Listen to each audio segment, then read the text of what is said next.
ত্রয়োদশ জাতীয় সংসদ নির্বাচনে সিরাজগঞ্জের ৬টি আসনের মধ্যে ৫টিতে বিএনপি ও একটিতে জামায়াতের প্রার্থী বিজয়ী হয়েছেন।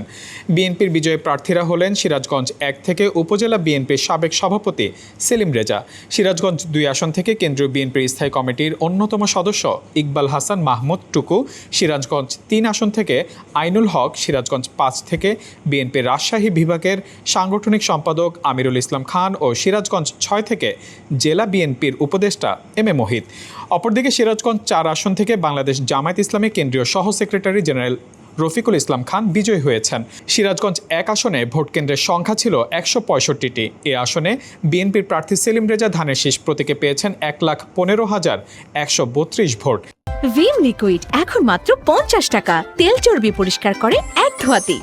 তার নিকটতম প্রতিদ্বন্দ্বী জামায়াতের দাড়িপাল্লা প্রতীকে মাওলানা শাহিনুর আলম পেয়েছেন ১,০৬,৭৩২ ভোট। এছাড়া ভোটের ব্যবধান ছিল ৮,৪০০। সিরাজগঞ্জ ২ আসনে মোট ভোট কেন্দ্রের সংখ্যা ছিল ১৬২টি। এ আসনে বিএনপি মনোনীত ধানের শীষ প্রতীক নিয়ে ইকবাল হাসান মাহমুদ টুকু ১,৭৬,৬৩৮ ভোট পেয়ে বেসরকারিভাবে বিজয়ী হয়েছেন। অন্যদিকে তার নিকটতম প্রতিদ্বন্দ্বী জামায়াত ইসলামের প্রার্থী মোহাম্মদ জাহিদুল ইসলাম দাড়িপাল্লা প্রতীকে পেয়েছেন ১,৩৬,৫৯৫ ভোট।